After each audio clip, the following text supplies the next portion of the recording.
వృషభం వారికి ఎటువంటి స్వప్నం వస్తాయి, వృషభ లగ్నం వారికి, లగ్నం తెలియని వారు రాసి చూసుకోవచ్చు, ఎటువంటి స్వప్నాలు వస్తే మీకు అదృష్టం పట్టినట్టు. అలాగే జనరల్గా ఇప్పుడు నేను చెప్పబోయే స్వప్నం అందరికీ వస్తే దాని యొక్క పరిస్థితి ఏమిటి అనేటువంటి విషయం కూడా మనం తెలుసుకుందాం. అయితే ఈ యొక్క విషయాలు చెప్తుంది నేనైనప్పటికీ చెప్పిస్తుంది సాక్షాత్ లలిత అమ్మవారిగా భావిస్తూ, ఆ లలితాంబిక అమ్మవారి యొక్క అనుగ్రహం మీకు పరిపూర్ణంగా కలగాలని మనస్ఫూర్తిగా కోరుకుంటూ, ఇక్కడ స్వప్నం అనేటువంటిది ఏదో అది మీరు బాగా అర్థం చేసుకుని, అమ్మవారు మనకి ఇచ్చేటువంటి ఒక ఇండికేషన్, తన బిడ్డల్ని తను కాపాడుకోవడం ముందుగా ఇచ్చే సూచన. యాదేవి సర్వభూతేషు స్వప్న రూపేణ సంస్థిత. Okay, right.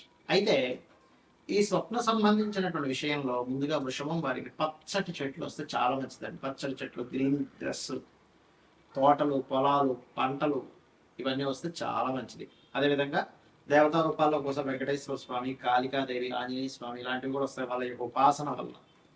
అయితే ఎప్పుడైనా మీకు పచ్చడి చెట్లు వచ్చాయి, లేదా సంతానం వచ్చింది, పచ్చడి డ్రెస్ వేసుకొని, లేనట్లయితే మీరు ఏదైనా ఒక ఆకుకూరలకు సంబంధించినటువంటి వచ్చింది, ఏదైనా ఒక గ్రీనరీ రిలేటెడ్ సంబంధించి ఒక గార్డెన్కి వెళ్ళారు, ఒక పంట దగ్గరికి వెళ్ళారు, అలా వచ్చింది, అది మీకు చాలా చాలా చాలా శుభ సూచకం. దానివల్ల మీకు ధనయోగం కలగబోతుంది అని చెప్పి దాని యొక్క అర్థం కూడా. మరి అలా కాదండి, జనరల్గా అందరికీ వస్తాయి ఏమిటి, ఇప్పుడు మీరు వృషభం వారికి చెప్పారు, మరి జనరల్గా వేరే వాళ్ళు కూడా పట్ట పొలాలు లాంటివి వస్తాయి ఏంటంటే, ఇక్కడ ఒక చిన్న ఇది చూసుకోవాలి.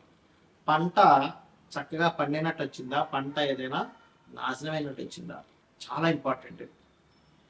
అలా పంట పాడైనట్టుగా వస్తే ఎక్కడో మీరు చేసే థింకింగ్, ఆలోచన ఏదైతే ఉందో, రాంగ్ డెసిషన్స్ వల్ల ధన నష్టం జరగబోతుంది అనేటువంటిది దాని యొక్క అర్థం, గుర్తుపెట్టుకోండి.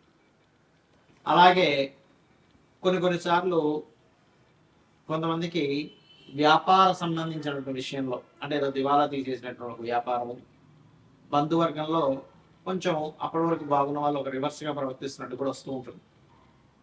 అటువంటి వచ్చినా కూడా మంచిది కాదు. అయితే ఈ యొక్క స్వప్నం వచ్చినప్పుడు అసలు ఏం చేయాలి, దానికి స్పెసిఫిక్గా స్వప్న శాస్త్రంలో ఏం చెప్పారు అనేటువంటి విషయాలు మనం తెలుసుకుందాం. ఏమిటా రూల్స్, శాస్త్రంలో చెప్పినటువంటివి ఏంటి.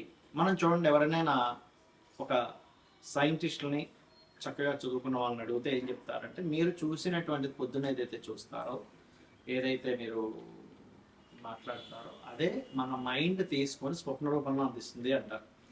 ఈ యొక్క విషయాన్ని మన మన యొక్క ఋషులు కానివ్వండి, స్వప్న శాస్త్రాలు రాసినటువంటి వారు కానివ్వండి ఏం చెప్పారంటే, ఈ యొక్క విషయాన్ని వాళ్ళు చెప్పారు చాలా స్పష్టంగా. మీరు ఏదైనా చూసినా, మాట్లాడినా, లేకపోతే దాని గురించి అనుభవించినా, దాని గురించి అనుమానపడ్డా, ఆ యొక్క పరిసరాల్లోనే పొద్దునంతా తిరిగారు. ఉదాహరణ గోశాలను తిరిగారు, గోవు వచ్చింది, అప్పుడు మీరు తీసుకోవడం లేదు. లేకపోతే ఏ జూ పార్క్ వెళ్ళి సర్పాలను చూశారు, సర్పం వచ్చింది, సంబంధం లేదు. అగ్నిని చూశారు, సంబంధం లేదు. అంటే ఏమిటి, మీరు ఉదయం అంతా కూడా చూసి దాని గురించి మాట్లాడుకుని, దాని నుంచి అనుమానించి, దాని నుంచి భయపడి, రకరకాల సందర్భాల్లో మీరు పొద్దున్నంతా దాని అనుభవాలు కనుక మీరు తీసుకున్నట్లయితే అది మైండ్లోకి వెళ్ళి అది మీకు స్వప్న రూపంలో వచ్చినటువంటి దాన్ని స్వప్న శాస్త్రం అంగీకరించదు. అది జనరల్గా మీ యొక్క మైండ్ తీసుకున్నంతే. అలాగే స్వప్న శాస్త్రంలో చాలా స్పష్టంగా మీరు అర్థం చేసుకోవాల్సింది అంటే, మీ స్వప్నం ఎలా వచ్చింది, అందులో మీరు భయాందోళనకు గురయ్యారా, లేకపోతే మీరు ఆ స్వప్నం వచ్చినప్పుడు ఒక రిలీఫ్ అయినట్టుగా ఫీల్ అయ్యారా. అంటే పైనుంచి కింద పడిపోతున్నారు, ఇట్స్ బ్యాడ్, కొండ మీద నుంచి, లేదా కొండ ఎక్కుతున్నారు, చాలా మంచిది. చాలా మందికి సర్పం స్వప్నంలోకి వస్తే అమ్మో అంటారు, కానీ సర్పం కాటేసినట్టు వస్తే మంచిదే, కానీ సర్పం చుట్టినట్టుగా రాకూడదు. ఈ రకంగా కండిషన్ అంటే ఒక పూర్తిగా ఒక పెద్ద ఊరు మొత్తం తగలబోతుంటే వచ్చింది అనుకోండి, మీకు అది మంచిది కాదు. అలా కాకుండా ఒకటి కాగడా ఇచ్చారు, మీ చేతికి చాలా మంచిది. ఆ రకంగా స్వప్నం యొక్క స్థితి ఏమిటో తెలుసుకోవాలి. అలాగే స్వప్నం ఏ సమయంలో వస్తే ఎంతకాలంలో మీకు ఫలితం ఉంటుంది, అది మంచిదైనా చెడైనా చెప్పారు శాస్త్రంలో. రాత్రి 9కో 10కో నిద్రపోయారు మీరు ఉదాహరణకి, ఇవాళ రేపు అంత ఎర్లీగా నిద్రపోయే వాళ్ళు లేరు అనుకోండి, 11, 12 అవుతున్నాయి. బట్ 9, 10 గంటలకి ఎవరైనా నిద్రపోతే 12 లోపల మీకు కనుక స్వప్నం వస్తే ఆ స్వప్నం చాలా లేట్గా ఉంటుంది, దాని యొక్క రిజల్ట్ రావడం. అంటే 1 year అవుతుంది, almost 1 year, 6 months to 1 year పడుతుంది. అలా కాకుండా మీరు అర్ధరాత్రి 12 నుంచి 3 గంటల లోపల వచ్చింది అనుకోండి, ఈజీగా ఒక 3 నుంచి 6 నెలలు పడుతుంది. అలా కాకుండా 3 నుంచి 5 గంటల మధ్యలో వచ్చింది ఉదాహరణకి, అది 1 నెల రోజుల్లో వచ్చేస్తుంది ఆ రిజల్ట్ అనేటువంటిది. అలా కాకుండా 5 నుంచి 6 లోపల తెల్లారి లోపల కనుక వస్తే మీకు అది ఒక 15 days 10 days లోపల అవ్వచ్చు. నిద్ర లేస్తూనే వచ్చింది, నెక్స్ట్ డే కూడా కావచ్చు, 1 week లో కూడా కావచ్చు. నిద్ర లేస్తున్న స్వప్నంతో నిద్ర లేస్తాం, గబుక్ అనేది తుల్లి పడుతున్నాం, ఒక మంచి కలసు నిద్ర లేపేసామంటారు. ఇది శాస్త్రంలో చెప్పినటువంటి విధి విధానం. అయితే మనకి ఎప్పుడైనా చెడు స్వప్నం వచ్చింది ఏం చేయాలో చెప్పారు శాస్త్రంలో. చక్కగా నిద్ర లేచి మళ్ళా ఒకసారి కాలు కూర్చొని తెచ్చుకొని భగవంతుని తలుచుకొని నిద్రపోతే ఒక మంచి స్వప్నం వస్తే ఈ స్వప్నం క్యాన్సిల్ అయిపోతుంది, చెడు స్వప్నం. అలా కాదండి, నాకు 4-5 గంటలప్పుడు ఒక మంచి స్వప్నం వచ్చింది, నిద్ర మెలకు వచ్చింది, అబ్బాయి ఎంత మంచి స్వప్నం అనుకున్నాను కూడా నిద్రపోవద్దని చెప్పి చక్కగా మెలుకోనండి మీరు స్నానపానాది కార్యక్రమాలు ముగించుకొని దేవతారాధన చేసుకోవాలి. అయితే చాలా మంది చేసే తప్పిదం ఏమిటి ఇక్కడ, స్వప్నం రాగానే ఇంట్లో వాళ్ళు చెప్పేస్తారు, అలా చెప్పకూడదని చెప్పింది శాస్త్రం. ఉదయం నిద్ర లేచి చక్కగా మీరు మీ యొక్క పూజా విధానాలు మీ పనులన్నీ చేసుకొని ఆలయానికి వెళ్ళి వచ్చి స్వామివారి దర్శనం చేసుకుని, అమ్మవారు కావచ్చు స్వామివారిని కావచ్చు, దర్శనాది కార్యక్రమాలు అయిపోయిన తర్వాత ఇంటికి వచ్చి మధ్యాహ్నం భోజనం తర్వాత చెప్పాలి. చెడు స్వప్నం వచ్చింది, చక్కగా మీరు గజేంద్ర మోక్షం కనుక విన్నట్లయితే ఆ యొక్క చెడు స్వప్నం యొక్క తొలగిపోతుంది. అయితే ఇక్కడ ఒక్కొక్కసారి స్వప్నాలు రావడానికి 12వ స్థానంలో ఏదైనా పాపగ్రహం ఉంది, మీది ఏ లగ్నమైనా పర్లేదు, అప్పుడు కూడా వస్తాయి. లేదా పంచమంలో పాపగ్రహాలు ఉన్నాయి, వస్తుంటాయి. అందులో పర్టికులర్గా శని కుజులు కానీ బుధ కుజులు ఇలాంటివి వచ్చినప్పుడు గొడవలైనట్టుగా వస్తాయి.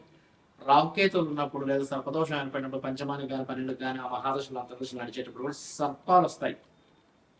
ఒక్కొక్కసారి మనకు నడుస్తున్న మహాదశల వల్ల కూడా ముందుగా ఇండికేషన్ జరుగుతూ ఉంటుంది.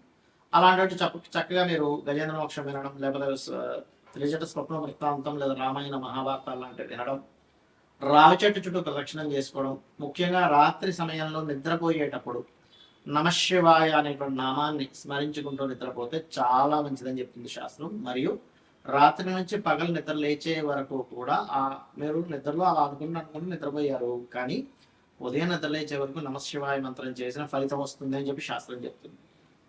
కావున ఈ యొక్క స్వప్న సంబంధించినటువంటి విషయాల్లో, స్వప్నాలకు సంబంధించినటువంటి విషయాల్లో ఎప్పుడైనా మీకు ఇబ్బందికరమైన స్వప్నం వస్తే భయపడకుండా నేను చెప్పినటువంటి గజేంద్ర మోక్ష ఘట్టాన్ని ఒకసారి తలుచుకున్నా పర్లేదు మీ మొత్తం, ఎందుకంటే 1 hourలో ఉంటుంది, మీరు యూట్యూబ్లో కొడితే. అలా కాదంటే మేము తలుచుకోవాలనుకుంటే చక్కగా నిద్ర లేచి ధ్యానంలో కూర్చొని ఒక గజ సమూహం త్రికూట పర్వతం అనేటువంటి పర్వతం ఈ ప్లెయిన్లో త్రికూట పర్వతంలో జరిగింది, వెళ్తా ఉంది. కొన్ని వేల లక్షల కొన్ని భార్యలతో నీళ్ళలోకి వెళ్ళారు, జలక్రియ దాహం వేసిందని. నీళ్లు త్రాగడం మాత్రమే కాకుండా అక్కడికి వెళ్ళి కాసేపు జలకాలాడి అక్కడ కొంచెం గందరగోళాన్ని సృష్టించారు. లోపల ఉన్నటువంటి ముసలి కదిలి వచ్చి ఆ గజరాజు యొక్క కాలిని పట్టుకుంది. కొంచెం సేపు వాళ్ళిద్దరి మధ్య పోరాటం జరిగింది. దాని తర్వాత ఇంక నేను అలసిపోయి శ్రీమన్నారాయణని ఎవరైతే మూలమో వాళ్ళని ప్రార్థించడం జరిగింది. అప్పుడు ఆ విష్ణువు కదిలి వచ్చాడు వైకుంఠం నుంచి, వచ్చి చక్రాన్ని వదిలి ఆ యొక్క ముసలి శిరస్సుని ఖండించాడు. ఆ యొక్క